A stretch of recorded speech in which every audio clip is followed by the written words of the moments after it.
Hey, everybody. So, with all this discussion going on about Christopher Nolan's The Odyssey, I wanted to dig back into my favorite piece of classical literature, and I'm going to be rereading it. It's Dante's The Divine Comedy, sometimes called the Inferno, whatever you'd like to call it. That's up to you. It's something that it's a piece of work that I don't think people realize how much it really kind of is ingrained in our society. And this is going to be 100 videos one, in addition to this one. So 101 videos, one for each canto or chapter. And I think that's important because Dante, we're going to do a deep, deep dive onto this one. You want to watch all 100, great. There's going to be one a day for the next 100 days. If I can keep up with that, we're going to try. But I think it's important because the Inferno itself is actually divided into 100 chapters or cantos because it's a poem. And it's divided in an interesting way. Dante was kind of obsessed with three. So the book itself is divided into three sections. Uh, Inferno, Hell, Purgatory, and Paradise. So it has three parts. Each part is further divided into three, and then each subsection is further divided into three. So Dante was kind of obsessed with threes. And the Inferno is, well, of course, not a good place to go. Purgatory is a place of hope where maybe you can dig yourself out. Maybe you can kind of get to that next level of all things being great. It's actually in three levels, but those are actually divided into actually seven different levels. So it's divided into three sections, which are actually divided into seven levels, in this case, nine for Inferno, seven for Purgatory. And those are representative of the seven deadly sins. And I think yes, there's a lot of religious overtone to this book, but I think it actually applies in a lot of ways. And I'm going to try to have this discussion without bringing a large amount of religion into it, but it's kind of hard with it being Dante. But we'll try to just apply it to every day without getting deep into the Christianity of it. Paradise is of course heaven, however you want to think of heaven, and the higher level you're at, the closer you are to God when you get there. So he's kind of divided the book out into those three sections, and then he's further subdivided it. Now, when you look at the first section of the book, that's actually Inferno. So that's you get to deal with hell first, and Dante divides that into nine levels. So you ever hear the phrase, "Oh, you're in the seventh layer of hell"? Well, this is kind of where it comes from. And those nine levels are actually divided into three classes of sins. You have sins of incontinence, sins of violence, and sins of malice or fraud, which gets worse as you go down. Purgatory, the place of hope, it really is a place where you see this sort of mountain where you could kind of try to climb up it as you absolve yourself of the seven deadly sins or whichever one it was you were guilty of. And paradise is a place where you kind of climb up to get closer and closer to God or perfection. And I think even though this book has a lot of religious overtone to it, I think it actually applies in our world today.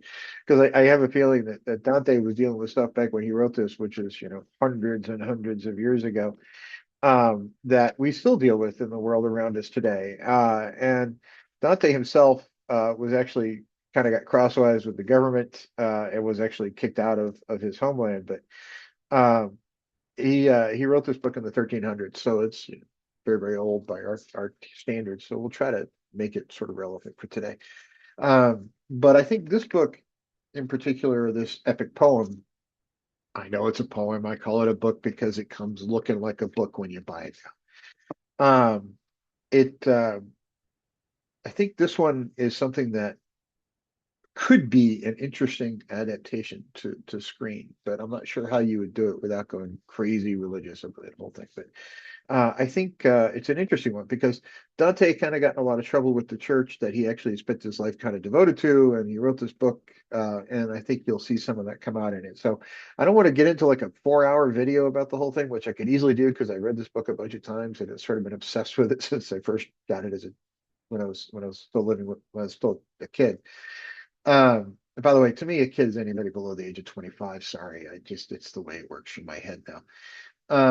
But I know that's not technically true. I get it because I was in the army before then, but I understand. But I think this is going to be interesting, and I think this book applies to the world we have around us in ways that we don't realize. And also, as part of this, there is a series of Salvador Dali paintings that actually parallel each canto, and I'm going to try to bring those into the discussion as well, so we can compare the art, with the written word and see how that translation took place, and maybe figure out, does it make sense for somebody in, maybe big Hollywood, or maybe Elon or whoever else wants to throw a movie at it, to throw some kind of streaming series or movie at this thing. Because I think it is ingrained in our society in a lot of ways we don't realize. Even if you're not a religious person, I think it's ingrained in our lives, and the way we kind of look at things, in ways we're all going to kind of discover together. And if you'd like to be part of that discussion, great. I'm always happy to have people on a video.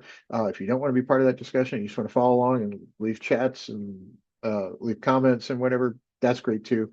But I'm going to try to do this very carefully and do the deepest dive possible into this particular piece of literature over 100 videos, because there's 100 cantos, and I don't want to do them all together. I want to look at them each individually because they deserve that kind of attention. So the first video is probably going to come out tomorrow. I'm going to start reading it today again. I've read it several times. I actually have some of the Salvador Dali art personally, but I'll bring in images of all of them. So we'll talk to you soon. I hope everybody has a great day. And like or dislike Christopher Nolan's adaptation of the Odyssey, it's a fun film. Is it just accurate to the original? No. Is it modernized? Yes. It's fun. If you get the chance to see it in 70 millimeter IMAX, 70 millimeter IMAX makes just about anything worthwhile. It's an amazing format. So anyway, hope everybody has a great day. We will talk about it, and I'd love to hear your comments. And if you agree or disagree with anything I'm trying to interpret with it, that's fine. I'm not going to tell you which translation I'm using because I don't want to have that discussion. But I think it's going to be fun. Talk to everybody soon.